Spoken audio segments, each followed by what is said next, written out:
장 1절부터 3절까지 말씀을 같이 읽겠습니다. 요한복음 9장 1절부터 3절입니다. 같이 읽죠. 시작. 예수께서 길을 가실 때 날 때부터 맹인된 사람을 보신지라. 제자들이 물어 이르되 랍비여, 이 사람이 맹인으로 난 것이 누구의 죄로 인함이니이까? 자기이니까 그의 부모니이니까? 예수께서 답하시되 이 사람이나 그 부모의 죄로 인한 것이 아니라 그에게서 하나님이 하시는 일을 나타내고자 하심이라. 아멘.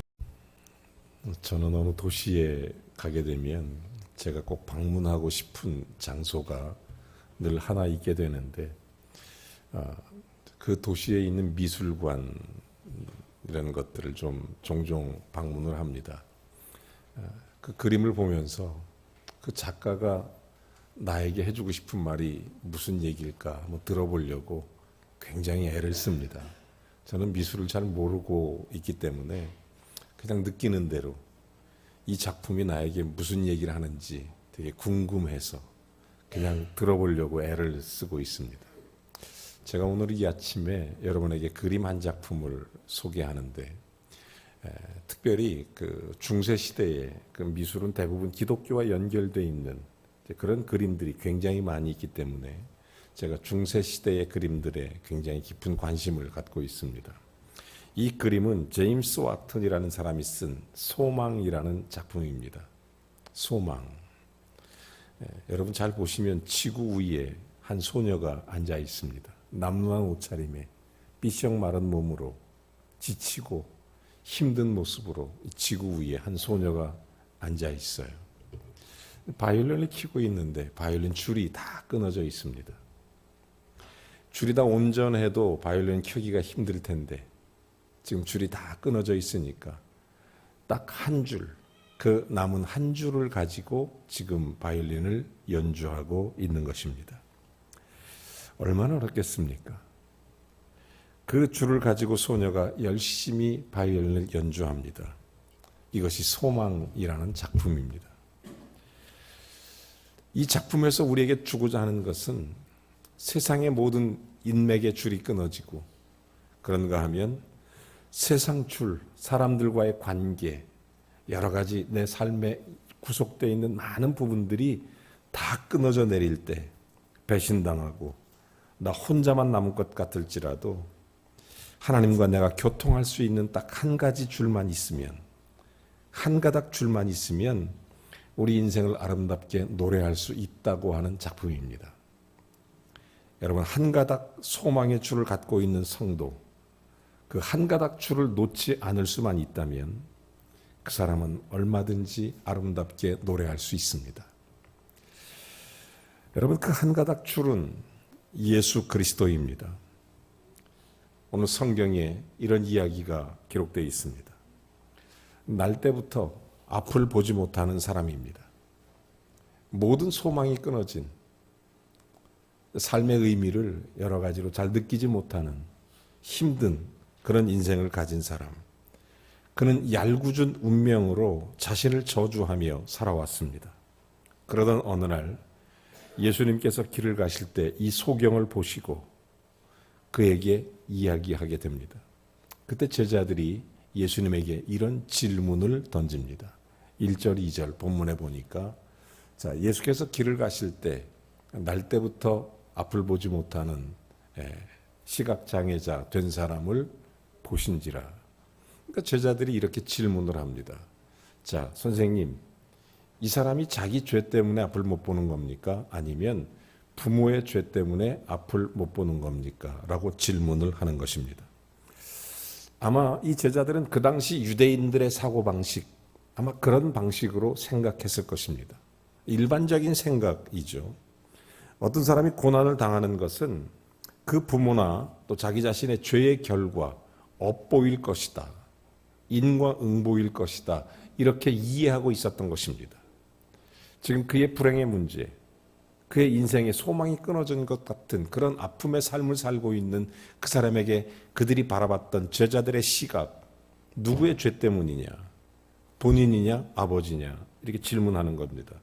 그때 예수님이 이런 대답을 하십니다. 3절에 이렇게 얘기하죠. 이 사람이나 그 부모의 죄가 그에게 인한 것이 아니라 그에게 하나님이 하시는 일을 나타내고자 하심이니라.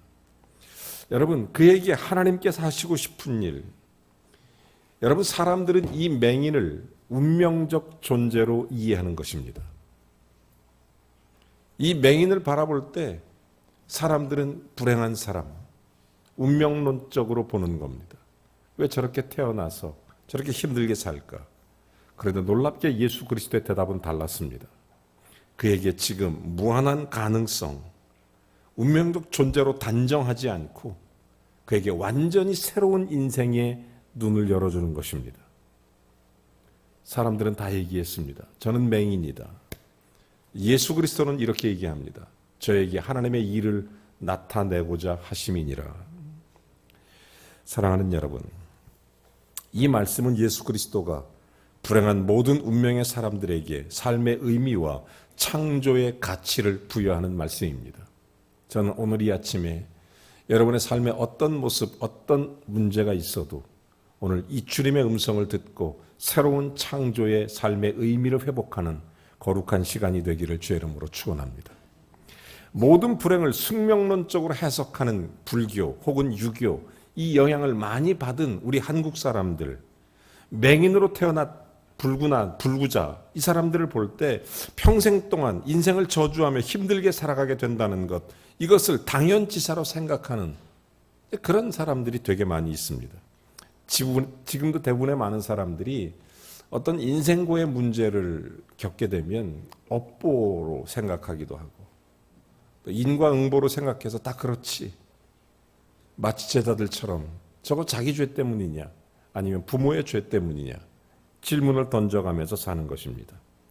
여러분, 인간은 어떤 환경이, 가혹한 운명, 회오리바람 그에게 휘몰아친다고 해도 사실은 인간은 자신의 운명을 바꿀 수 있는 창조적 능력이 있다는 사실을 사람들은 간과하는 것입니다. 그러므로 성경을 자세히 보면 예수 그리스도는 이 땅에 오셔서 불행한 자들, 그들의 모든 문제를 깨끗하게 해결해 주셨습니다.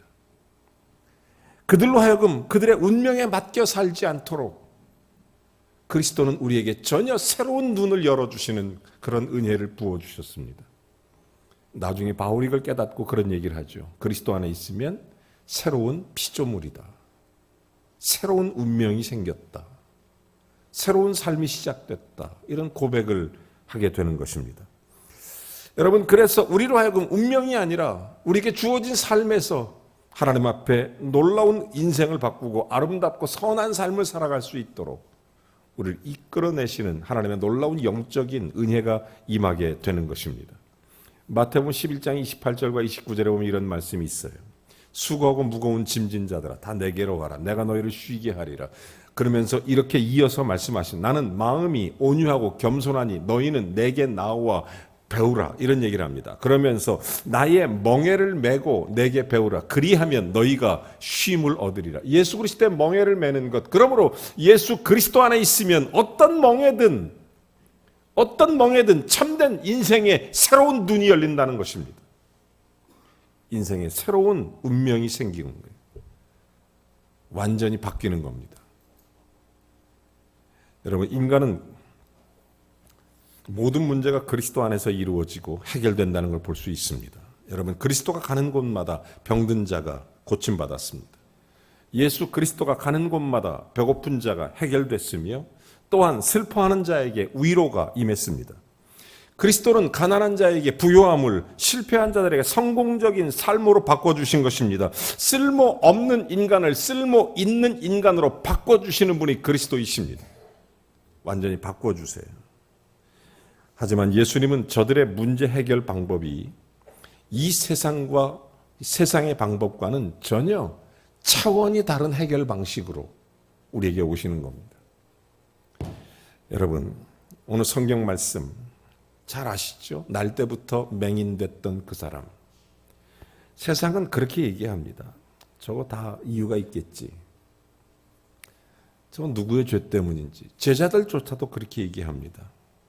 하지만 예수님 놀라운 이야기, 하나님의 하시는 일을 나타내고자 함이니라. 바꿔 말하면 우리 자신에게서 삶의 가치를 발견할 때 운명이 바뀐다는 것을 보여주시는 것입니다. 여러분, 우리가 언제 새로운 피조물이 될까요? 예수 그리스도가 내 안에 임할 때 새로운 피조물이 됩니다. 예수를 믿고 예수를 마음속에 영접하면 내가 죄로 인해 죽을 수밖에 없는 운명에서 이제 예수 그리스도로 인하여 다시 살아나는 생명을 얻게 되는 복된 믿음의 삶을 살게 되는 것입니다. 여러분, 우리는 그리스도 안에서 새로운 인간의 존재를 발견할 수 있습니다. 여러분, 우리에게 그러므로 우리 자신에게서 삶의 가치를 발견할 때 우리의 운명은 바뀌는 것입니다. 여러분, 세상에서 그 누구보다도 이 지구 어떤 걸 다 갖다 줘도 여러분하고 바꾸지 않는 하나님이심을 믿으시면 아멘 하시기 바랍니다. 어거스틴의 말처럼 하나님은 이 세상에 나 하나밖에 없어도 이 땅에 오셨을 뿐이다, 이렇게 말했습니다. 우리는 그 어떤 것과도 바꿀 수 없어요. 우리 존재 가치의 변화. 여러분, 이 앞을 바라보지 못하는 이 맹인에게 예수님께서 하셨던 말씀, 그가 단순하게 앞을 보는 문제가 아니라 그에게 하나님의 영광을 나타내게 하려 함이라. 전혀 다른 거죠. 여러분, 인간이 산다고 하는 것은 할 일이 있다는 데 있습니다. 할 일이 있다는 거. 할 일이 없다는 것은 죽은 것을 의미합니다. 여러분, 혹시 그럴 일은 없겠지만 일을 안 하려고 하는 그런 일이 있다면 당장 그만두시기 바랍니다. 인간이 할 일이 없으면 죽은 거예요. 죽은 거. 살아있다고는 하지만 죽은 거예요. 그 은퇴 좋아하지 마세요. 계속 일하는 거 좋아하세요. 계속. 오늘 우리 주변에 자의식에 대해서 상반되는 두 가지 견해가 있습니다. 하나는 비교의식이고 또 하나는 창조의식이에요. 이 말이 무슨 얘기냐면 인생을 살아갈 때 다른 사람의 직업, 환경, 조건 이런 것에서 자기를 평가하고 바라보는 것입니다. 그게 비교의식이죠. 그래서 비교의식으로 살면 다른 사람이 나를 평가하는 거, 어떤 사람이 이러한 방법으로 비교 양식을 통해서 내가 왜 이렇게 태어났지? 내가 왜 이렇게 살아야지? 이렇게 사는 거예요.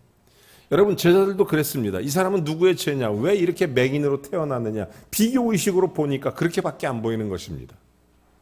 세상의 눈으로 보면 전부 다 그런 식으로밖에 보이지 않습니다. 그러나 창조의식을 소유한 사람은 이 세상에 절대로 나하고 똑같은 사람이 없다. 나를 통해서 하나님의 계획하심이 있다. 이것을 발견하기 때문에 하나님이 이 속에서 나에게 주시는 놀라운 비전, 그래서 내 존재에 대한 새로운 발견이 일어나는 것입니다. 그래서 예수 믿는 것이 그렇게 중요한 것입니다. 여러분, 예수 그리스도를 믿으면 새 생명을 얻게 되고 새 생명을 얻는다는 것은 새로운 존재의 발견이 일어나는 것입니다.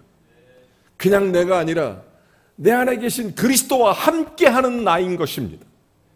주님이 주시는 새로운 창조물, 그 작품인 나, 그냥 내가 사는 게 아니라 태어난 그 운명론적으로 사는 내가 아니라 그리스도와 함께 새롭게 시작하는 나, 새로운 존재의 발견으로서의 나, 여기에 우리의 운명이 바꿔지는 것입니다.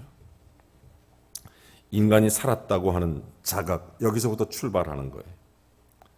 나를 통해서 발견된 여기서부터 인간이 살았다는 자각이 시작되는 거고, 비로소 사명을 받은 인간의 존엄성이 바로 거기서부터 나타나는 것입니다. 사명의 존엄성이 거기서 나타나요. 여러분, 한국 맹인의 기적을 써내려간 아주 우리나라 유명한 인물이 하나 있어요. 여성분이신데 양정신 목사님이십니다.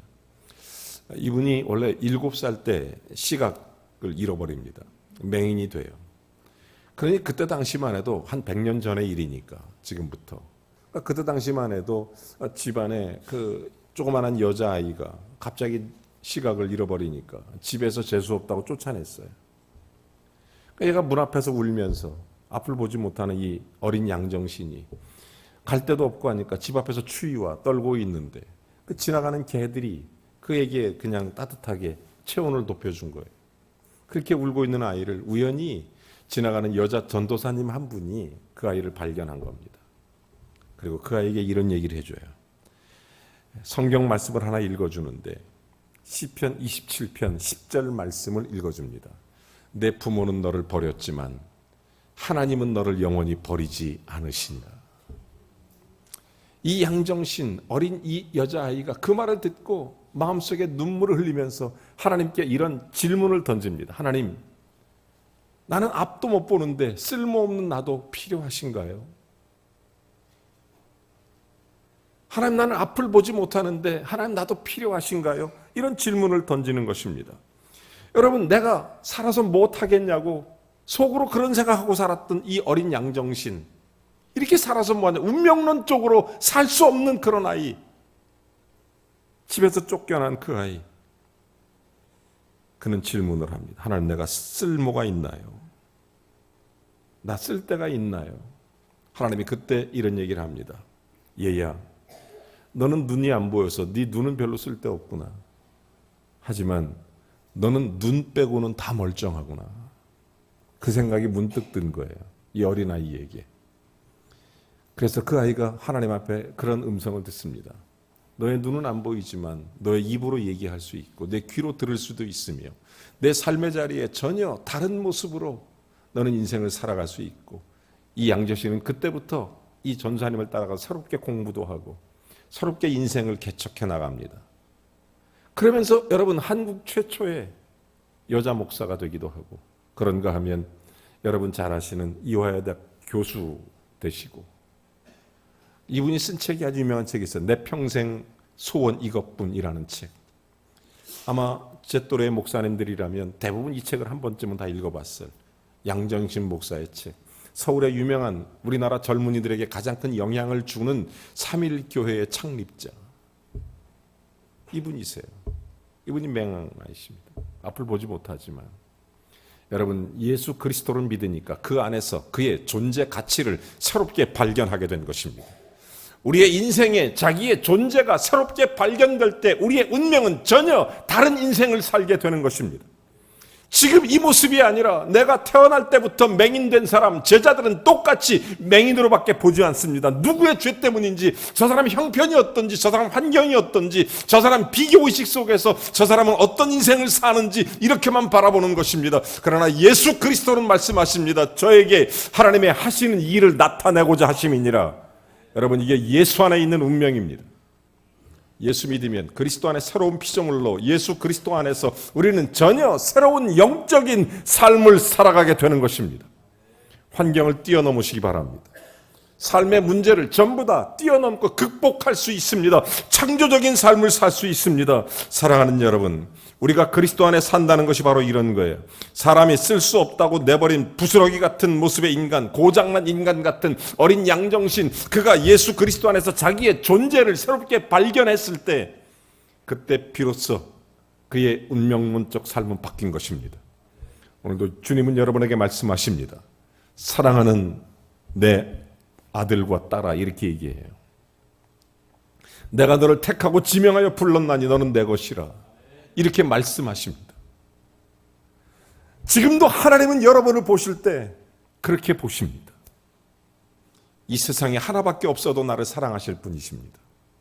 나를 위해서 이 땅에 예수 그리스도로 낮고 천한 자리에 오셔서 십자가를 지시고 그 모든 고진 고난 고통을 당하시며 나의 죄를 대속해 주게 이 땅에 오신 분, 그 존재 가치를 새롭게 발견할 때 우리의 운명은 바뀌는 거예요. 여러분, 예수 안에 오늘 새롭게 돌아가시기를 주의 이름으로 축원합니다. 전혀 새로운 사람으로 돌아가세요. 이전의 내 모습이 아니라, 앞을 못 보던 자가 아니라 이제 하나님의 일을 드러내는 자로 주님 앞에 다시 서야 되는 것입니다. 인간이 참으로 행복을 느끼면서 감격스러운 인생을 살 수 있는 것은 작은 일이든 큰 일이든 주님을 위해서 존재 가치를 발견할 때입니다. 여러분, 멈추지 마세요. 주님의 일을 멈추지 마세요. 쉬지도 마세요. 도피하지도 말고 도망가지도 말고 피하지도 말고, 내가 예수 그리스도 안에 존재 가치를 발견할 때 거기에 인생의 참된 의미가 나옵니다. 거기에 진짜 인생이 나와요. 그게 참된 그리스도께서 나를 창조하신 목적이 나오는 거예요. 사도 바울이 위대한 사람이 된 것은 자기의 확신, 아니면 자기의 외모, 자기의 학식, 자기의 어떤 뛰어난 재능, 이것 때문에 된 게 아닙니다. 그가 어떠한 형편에 처하든지 오직 주를 위하여 할 일이 무엇인가 있는지 그것을 찾아가면서 존재 가치를 발견하면서 바울이 바울 되는 것입니다. 여러분이 간혹 간과하고 놓치는 게 있어요. 바울이 어떻게 바울이 되느냐? 바울이 다메섹 도상에서 예수 그리스도를 처음 만났을 때 그가 했던 주님 앞에 첫 번째 얘기가 뭐냐면, 사도행전 22장 10절에 보면 주여 내가 무엇을 하리이까요? 내가 무엇을 하리이까? 여러분, 예수 만나고 변화된 사람의 첫 번째 신앙 고백이 바로 거기에 있습니다. 내가 무엇을 하리이까? 내 존재 가치를 발견하는 거예요. 예수 안에서. 여러분, 그러므로 그리스도 안에 있을 때 새로운 피조물이 되는 것입니다. 그리스도 안에 있을 때 인생이 바뀌는 것입니다. 여러분, 사람들의 영적인 눈을 열어가는 것, 새로운 인생을 살아가는 것, 예수 그리스도가 내 안에 영접되는 거예요. 사도 바울이 실망과 불행을 모르고 인생을 살아간 것은 환경이 좋아서가 아니라 그가 예수 안에서 자기의 존재 가치를 발견하기 때문입니다. 예수 안에서 자기가 할 일을 찾기 때문에 그래서 그런 거예요. 그래서 그런 거예요. 여러분, 저는 두 번째로 어떤 형편에 있든지 감사할 줄 알면 새로운 피조물의 삶을 사는 거고, 그리고 참된 인생의 운명이 바뀐 자로 살아가는 것입니다. 슈바이처 박사가 이런 얘기를 합니다. 내게 주어진 운명을 운명으로 알고 감사하는 것은 지극히 큰 축복이 된다. 어떤 경우라도 감사를 잃지 않는 자에게 은혜가 넘치는 하나님의 역사가 일어나게 되는 줄로 믿습니다. 자기 현실에서 불평과 불만으로 사는 사람은 인생이 재미가 없어요. 여러분, 성경도 이렇게 얘기합니다. 누가 나를 핍박하거든 그를 축복하라는 것입니다. 그러면 그 복이 그에게도 임하고 나에게도 임하는 것입니다. 그가 축복해서 그 감사의 조건으로 축복을 받을 만하면 그에게 복이 임하지만, 만약에 축복받지 못할 사람은 그 복이 나한테 2배로 온다고 성경이 가르치는 것입니다. 여러분, 복 받기를 원하십니까? 그러면 여러분, 미운 사람 자꾸 축복하세요. 미운 사람 골라서 축복하세요. 2배로 오니까 2배로. 여러분과 원수된 사람 고르세요. 자꾸 그런 사람 골라서 그 사람 생각하고 묵상하고 축복하시기 바랍니다. 여러분, 성경은 범사에 감사하라고 가르치지 않습니까? 우리가 감사 생활해야 되는 것은 감사가 하나님의 뜻이기 때문에, 데살로니가서 5장 18절 범사에 감사하라. 이는 너희를 향하신 그리스도 예수 안에서 너희를 향하신 하나님의 뜻이니라, 이렇게 말씀합니다. 감사는 하나님의 뜻이에요. 뜻. 그리스도 안에 새로운 피조물로 인생을 살아가는 것은 감사하는 거예요. 운명이 바뀌어요. 감사는 인간의 운명을 바꿔냅니다. 여러분, 우리가 하나님 믿고 좋으신 분으로 신뢰한다면 언제나 결과가 좋게 하시는 하나님께 감사하시는 은혜가 있기를 바랍니다. 로마서 8장 28절도 이렇게 말합니다. 모든 것이 합력하여 선을, 하나님을 사랑하는 자, 곧 그 뜻대로 부르심을 입은 모든 자들, 모든 게 합력하여 선을 이룬다. 여러분, 바울과 실라가 바로 그렇게 인생을 살아갔던 것입니다. 삶의 인생을 그렇게 사는 거죠. 옥중에서 감사할 때 옥문이 열리고 간수가 전도되고 빌립보 지역이 복음화 일어나고, 여러분, 그가 감사할 때 일어나는 것입니다. 여러분, 그러므로 어떤 환경에든지 감사하는 사람이 이기는 것입니다. 어떤 환경에든지 감사하는 사람이 그의 모든 운명적 삶에 하나님의 축복과 은혜가 임하는 거예요. 여러분, 진짜로 꼭 기억하세요. 미운 사람 축복하세요. 그게 복 받는 방법이에요. 여러분, 정말 싫은 사람 축복하세요. 싫은 사람 축복하세요. 얼마나 좋은 일인지 몰라요.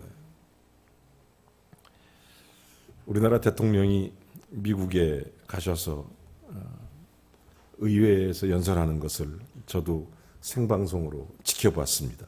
44분간의 긴 연설이지만 저도 주의를 잃지 않고 집중해서 그 연설을 봤는데, 제가 그때 이런 생각이 들었어요.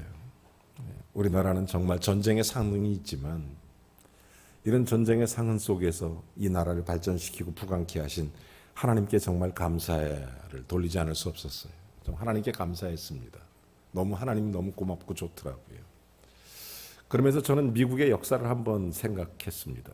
제가 미국에 언제 갔을 때 남북전쟁 있었던 그것을 기념해서 남북전 종전 기념비가 세워져 있는데, 거기에 남측 병사의 기념 기도문이 하나 전쟁 기념비에 기록되어 있습니다.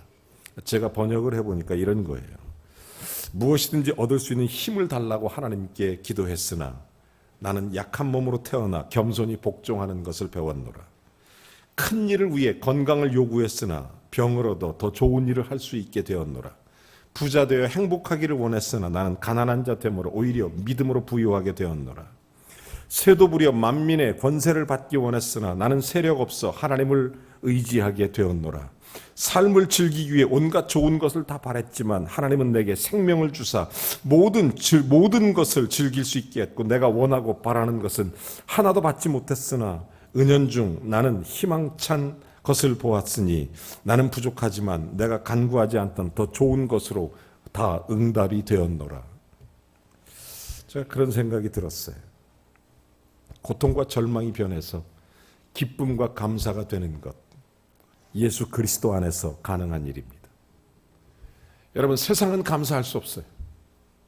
고통과 절망 속에서 기뻐하기가 힘들어요. 그러나 예수 그리스도 안에서 이루어질 수 있습니다. 하나님의 뜻이. 그래서 내 존재에 대한 가치 변화가 일어나고 그리고 삶에 대한 감사가 일어날 때 그의 운명이 바뀔 수 있어요. 저는 세 번째로 어떤 일을 임해도 하나님의 뜻을 찾으라는 것입니다. 이 속에서 우리의 삶이 달라지는 것입니다. 어떤 상황에서도 하나님 앞에 승리할 수 있습니다.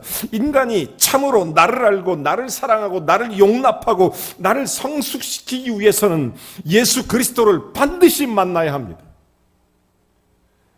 여러분, 예수 그리스도 하나님의 형상을 볼 수 있기 때문에 자신의 가치를 발견해서 그냥 맹인이 아니라 하나님의 일을 보게 하는 영적인 사람이 되기 때문입니다. 여러분은 그냥 세상의 운명론적으로 받아든 그렇게 태어나서 그렇게 살다가 그렇게 돌아가실 분들이 아닙니다. 여러분 속에 예수 그리스도가 계십니다. 존재 가치를 발견해 그 일들이 발견될 수 있어야 되고 우리의 범사의 모든 일이 감사해야 되고 그러므로 우리에게 주어진 모든 일에 하나님의 선하신 뜻을 발견할 수 있어야 되는 것입니다. 이게 중요해요. 내가 하는 모든 일들 속에 하나님의 뜻을 발견하고 캐치를 잘해야 돼. 이거를. 찬스가 뭐죠? 찬스가 찬스예요. 그냥 잘 잡아야 돼요. 사랑하는 여러분, 정말로 우리가 그리스도를 만난다는 게 중요해요. 그냥 맹인이 아니라 하나님의 영광을 위한 믿음의 사람으로 완전히 바뀐 것처럼 바울이 하나님께서 인간을 창조하신 목적을 이렇게 설명합니다. 에베소서 2장 10절에 보면 바울이 이런 설명을 해요. 우리는 그의 만드신 바라 하나님의 창조한 목적 그리고 그리스도 예수 안에서 선한 일을 위하여 지으심을 받은 자니. 여러분, 우리가 하나님의 선한 뜻을 발견할 수 있어야 돼요. 우리가 무슨 일을 하든지 우리의 인생에 하나님의 선함이 드러날 수 있기를 바랍니다. 이게 교회예요. 이게 교회. 이게 선교적 교회라는 거예요. 여러분, 예수 믿으면 교회가 되죠.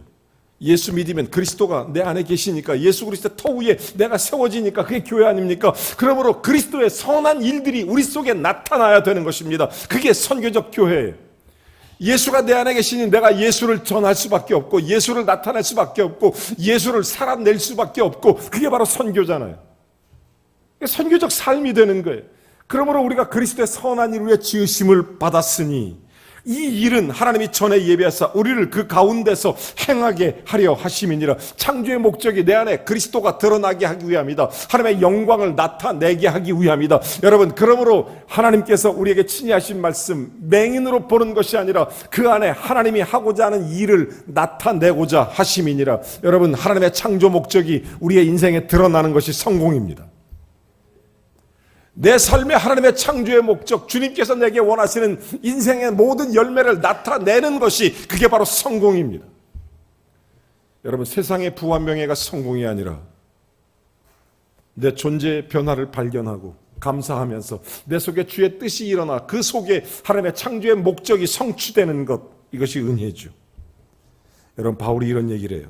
고린도후서 12장 7절에 보면 자기가 육체의 가시, 사단의 가시가 있는데 3번 주께 기도했는데 낫지 않았습니다. 그러면서 주님이 주신 말씀이 내 은혜가 내게 족하도다. 그러면서 9절에 이런 얘기를 하는 거예요. 이는 내 능력이 약한 데서 온전하여 짐이니라. 그게 9절 말씀이에요.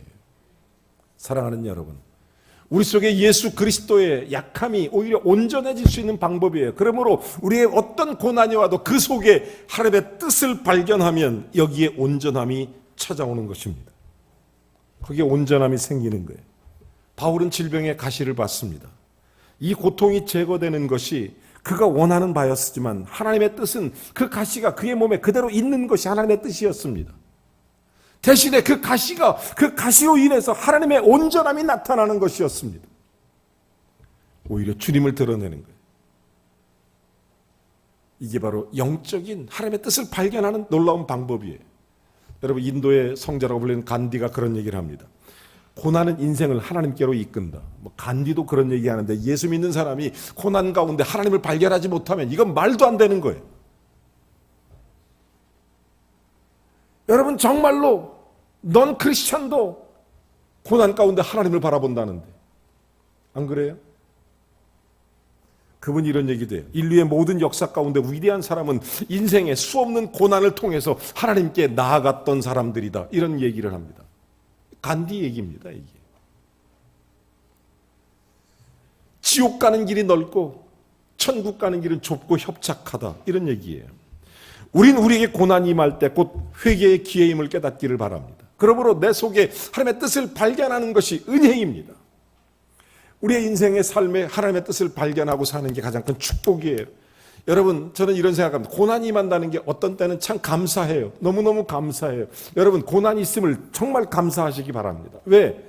성경 누가복음 15장에 탕자가 고난이 임했기 때문에 아버지 집으로 돌아오는 것입니다. 고난이 없었다면 아버지 집으로 돌아오지 않습니다. 고난이 있으니까 아버지 집으로 오는 거예요. 굶주리고 그때 자기 죄를 발견하고. 시편 119편 17절에 보면 이런 말씀이 있습니다. 시인이 이런 고백하죠. 고난당한 것이 내게 유익이라. 이로 말미암아 내가 주의 율례를 배우게 되었나이다. 고난이 내로 하여금 인생의 길을 알게 하고 하나님 앞에 삶을 알게 한 것입니다. 그러므로 고난에서 하나님의 뜻을 발견하는 게 그게 우리의 인생을 바꿔가는 길입니다. 구체적이고 어렵지도 않고 복잡하지도 않습니다. 원래 진리는 단순해요. 고난 가운데 주의 뜻을 붙잡고 고난 가운데 주의 뜻을 발견하려고 애를 쓰고 기도하고 거기에 우리의 인생의 삶이 바뀌는 것입니다. 저는 마지막으로 하나님은 그 어떤 환경 속에서도 승리로 바꿔놓는 힘을 공급해 주신다는 사실입니다. 사랑하는 여러분, 예수님은 요한복음 16장 33절 너희가 세상에서 환난을 당하나 담대하라 내가 세상을 이기었노라 하시니라. 전능하신 하나님, 하나님이 저와 여러분의 아버지이십니다. 하나님 우리의 생명의 구원자이십니다. 어떤 일이든 공급할 만한 능력을 주시고 힘을 주세요. 저는 예수 믿는 게 너무 감사하고 행복한 이유 중에 하나가 인생 살면서 희노애락이 없는 사람이 누가 있습니까? 다 어려움이 찾아오지만 그때마다 저는 성경 말씀을 기억합니다. 고린도전 10장 13절에 보면 피할 길을 내시고 건너갈 만한 힘을 주시고 감당할 만한 능력 주시고. 여러분, 그러므로 우리로 하여금 이 네 가지 원칙과 기준을 꼭 기억하시기 바랍니다. 여러분, 성경적으로 우리의 운명론 쪽에 빠져서 날 때부터 맹인된 사람은 그렇게 살아야 된다고 판단하지 마시고 그에게서 하나님의 영광을 나타내고자 하심이라는 주님의 음성을 들기 위해서는 내 존재 가치를 발견하고 그 존재의 변화를 일으켜야 되는 거예요.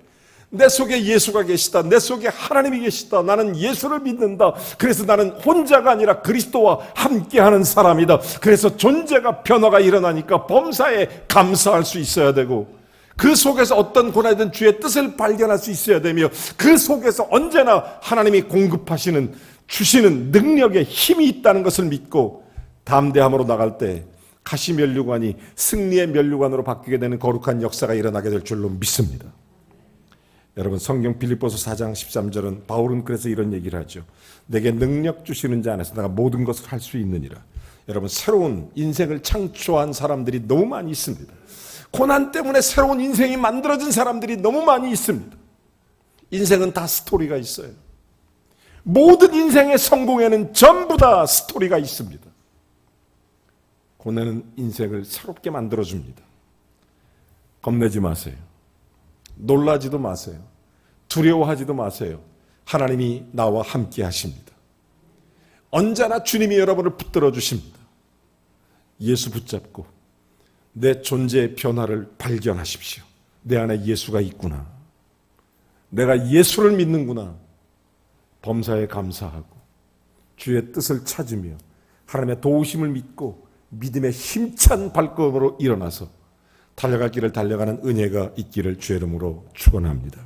하나님 아버지, 예수님 만나 우리의 삶의 가치가 바뀌어 우리로 하여금 하나님의 영광을 드러내는 복된 존재가 되게 하시고 감사함으로 승리와 축복을 경험하며 고난 가운데 주의 뜻을 찾아 우리의 모든 운명이 하나님과 합력하여 최고의 선을 이루는 축복을 주시는 하나님의 은혜를 누리게 하여 주시옵소서. 어떤 일이든 승리로 바꾸어 놓으시는 하나님의 거룩한 힘을 공급해 주시며 오늘 예배하는 모든 자들에게 주의 능력과 권능을, 성령의 힘을 부어 주시옵소서. 이 한 주간도 예수의 이름으로 살아가게 하시고 아버지 하나님, 우리 성도의 모든 가정들마다 하나님의 은혜와 평강 속에 믿음의 담대함에 좋은 열매를 맺도록 축복하여 주시옵소서. 예수 그리스도의 이름으로 간절히 기도하옵나이다. 아멘. 말씀을 생각하시면서 함께 찬양하겠습니다.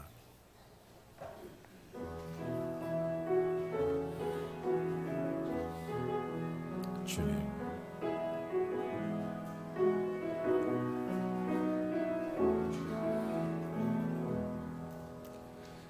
이 세상을 살아가는 동안에 나의 힘을 의지할 수 없으니 기도하고 낙심하지 말 것은 주께서 참 소망이 되심이라. 하나님의 꿈이 나의 비전이 되고 예수님의 성품이 나의 인격이 되고 성령님의 권능이 나의 능력이 되길 원하고 바라고 기도합니다. 주의 길을 걸어가는 동안에 세상의 것 의지할 수 없으나 감사하고 낙심하지 말 것은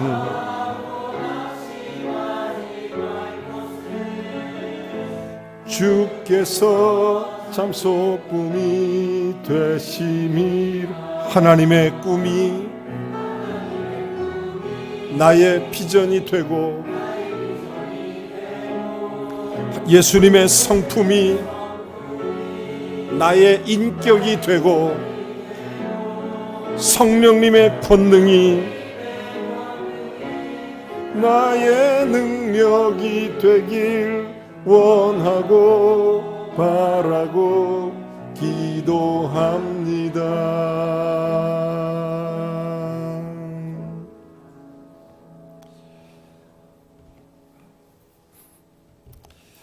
힘들고 어려운 그런 시간을 보내고 계신 성도님들이 계십니까?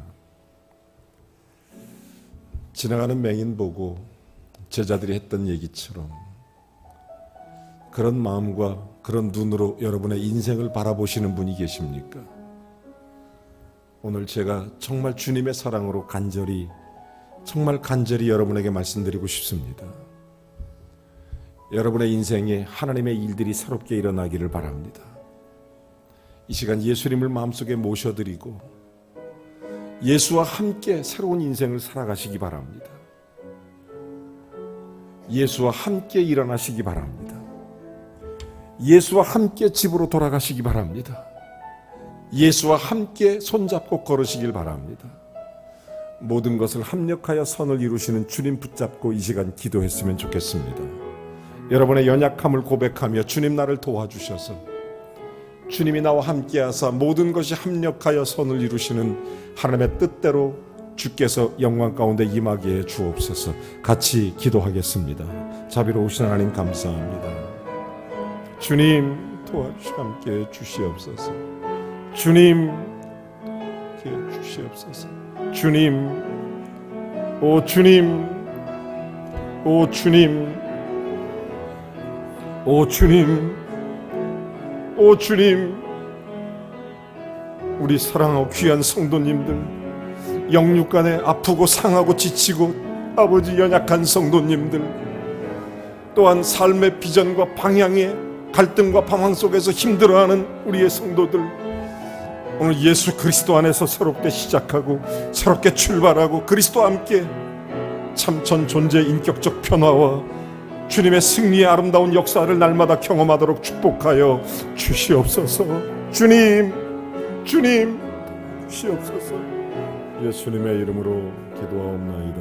아멘. 다 같이 일어나셔서 함께 찬양하겠습니다. 우리 윤성자 집사님은 잠깐 앞으로 나와 주시기 바랍니다. 윤성자 집사님,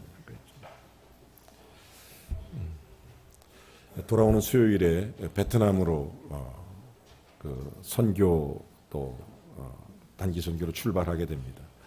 가서 북부 하노이의 어려운 지역인데 가서 복음을 전하고 많은 분들을 만나게 될 텐데 한 주간 동안 주의 성령으로 함께 도와달라고 기도하는 마음으로 함께 찬양하고 축도 예배를 마칩니다.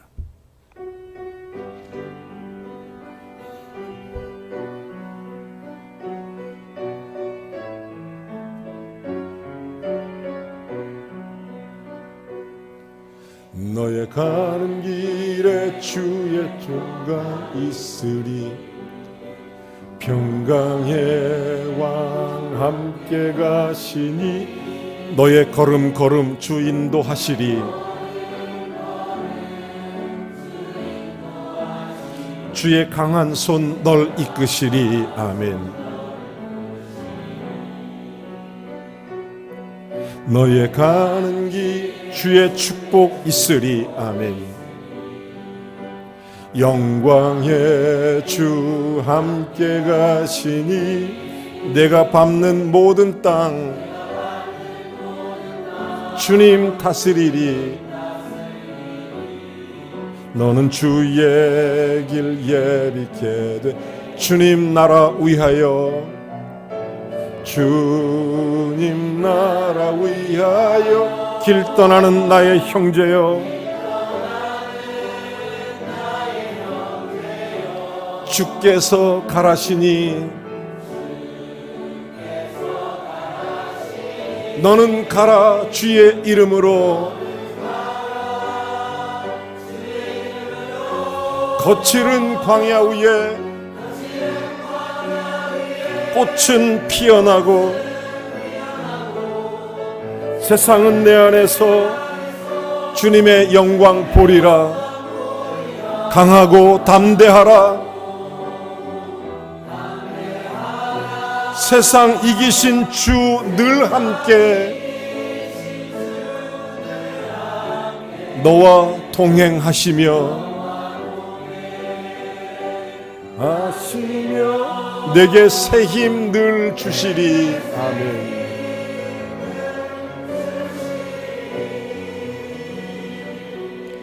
이제는 우리 주 예수 그리스도의 은혜와 하나님 아버지의 극진하신 사랑과 성령의 내주 교통 충만하심이 그리스도 예수 안에 새로운 피조물로 우리 안에 존재의 새로운 변화를 발견하고 그리스도 안에 감사하며 우리의 삶의 자리마다 주의 뜻을 찾고 구하고 주께서 힘주시는 능력으로 합력하여 선을 이루어 우리를 지으신 하나님의 영광을 드러내는 복된 삶을 살아갈 수 있도록 우리 사랑하는 모든 성도들에게 지혜를 더하시고 능력을 더하시고 성령의 권능을 부어주시기를, 그리고 우리 사랑하는 귀한 단기 선교 파송 하나님의 거룩한 역사를 이룰 때마다 함께 하시며 계속되는 복음 나눔 70번의 아름다운 일들이 몸된 교회 통해 그리스도께 영광될 수 있도록 축복해 주시기를 우리 구주 예수 그리스도의 이름으로 간절히 축원하옵나이다.